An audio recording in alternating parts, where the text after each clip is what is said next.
the child care program owners that I know, several of them didn't make it. They closed. We already work on a very tight profit margin in our field, and being closed for 3 months significantly hurt income. Many of the people who pay private paying customers did not pay for 3 months.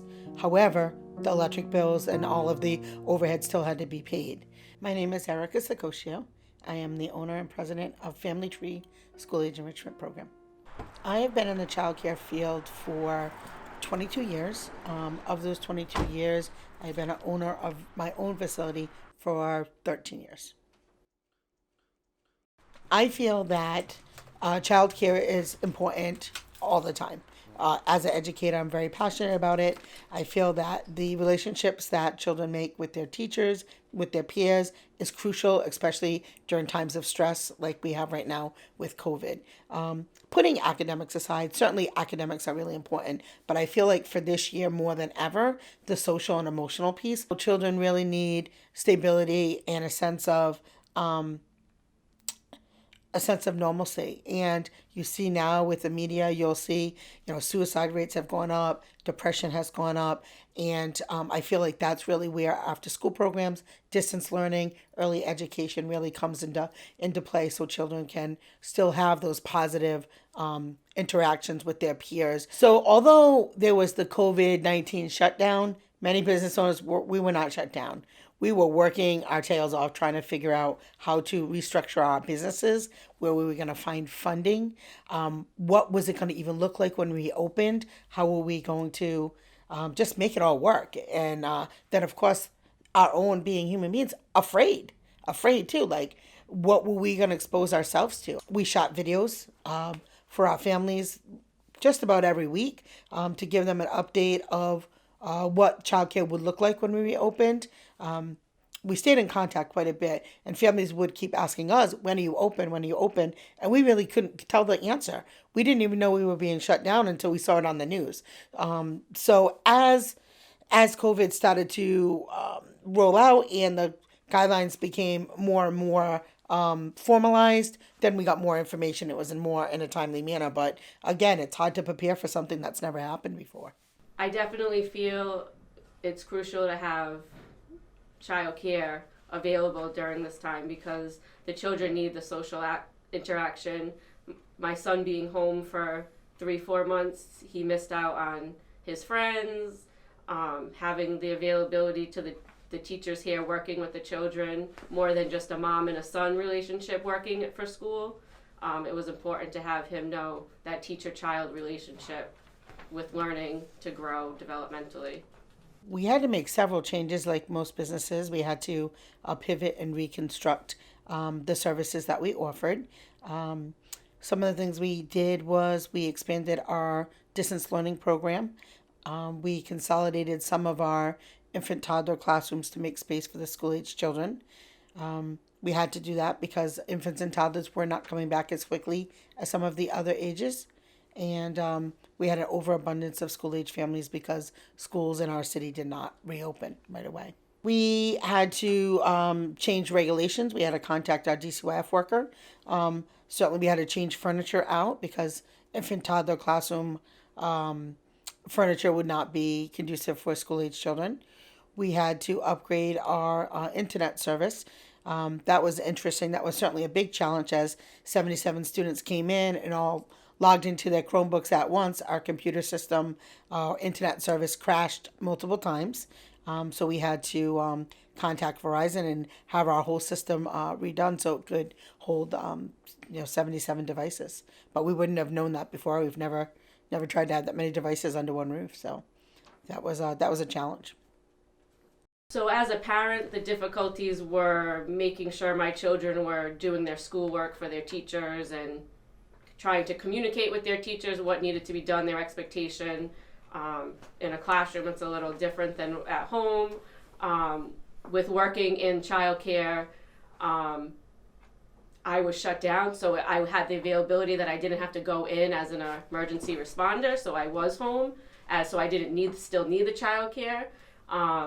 But I also, I was never a stay-at-home mom, so I was bored, I was only doing schoolwork. I made sure I was walking every day to stay healthy, talking to employees that I got closer to. Like, we would check in on each other. The owner, Miss Erica, was amazing with staying in touch with her employees and checking in and making sure if we needed anything. There was a very close, and Miss Chris also, if we needed anything, more of like a family. So I felt my employers were, definitely Family Tree is a family, because at this time we definitely stuck together.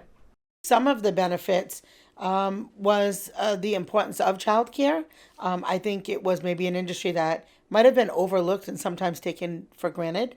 So an example would be state-funded children, perhaps. So we have been advocating for higher tuition rates for a significant amount of time, especially around the school-age children. And during the pandemic, the state had really recognized the work that we were doing and started to pay at a level that really helped cover the costs, because prior to COVID, school age programs were pretty much operating at cost and sometimes even below the cost to provide that service to families. It's been very hard to find employees that are willing to come back. My industry, in particular, teachers, not even just in childcare, but even licensed teachers, are retiring or changing fields, mostly because they're afraid. We are exposed to lots of different people who come into the building. A typical, school could have 700, 800 students, and then you just multiply that by their family and friends, etc. It's much a higher risk than somebody who works in an office building with 8 people. So people were leaving our field. And the sad thing is, it's really the more experienced people who are close to retirement. So retaining staff was a major problem for all programs, still is now. At first, children were very nervous and very stressed, and some of them were afraid to come back. So there were a lot of emotions. Some were happy to come back to childcare. Some were afraid. Some were afraid that something was going to happen to their parents, that their parents were going to get sick and die. Some of them were nervous that they were going to get it and bring it back to their parents, because that was the big focus in the media. Some children were excited about having a Chromebook, but then nervous about doing work, schoolwork on them. Some of them were nervous because they didn't really know how to use them. I would say now that school has done the hybrid version, children have definitely come much more alive. I think that having just, school be school and after school programming be after school program was a big relief for all of us, because we typically were that place where they came and had fun and were able to interact with their friends and play sports and do cooking and art and drama and all those really fun things. And that's what they were very accustomed to when they came to us. And in September, it wasn't like that. In September, it was, we had to all be quiet and put on our headphones and sit in a chair for 6 hours, which was stressful for everybody. I'm just grateful. I think just continuing to focus on what I love to do. I mean, at the end of the day, we talk about revenue, but at the end of the day, it's never been about revenue for me. It's really always been about the kids. That's my why. Providing a place that felt like family. A lot of companies use that term, but really it is 100% of what we're about at Family Tree.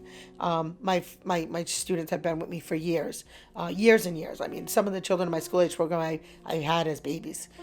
So just worrying about their families and their mental health and how they're doing through all this is something that weighs on my mind heavily. Being there for my staff too. During the pandemic, we did not fire one person. We did not lay off one person other than the mandated state closing. As soon as we got the go ahead to open, we took back 100% of our staff that came back. We didn't cut salaries. We didn't cut hours. We didn't cut anything. We made it work, because I needed to make sure that they could feed their family and that they could I feel emotional just even talking about it. It was a lot of stress. It was a lot of work to make that happen. I mean, everybody talks about, these 3 months off. Small business owners that really are in it, we were never off. We were never off. And I think this is probably the first time that we could actually breathe and take a breath of like, we made it through it. We can breathe and just feel like, wow, like there's some light at the end of the tunnel.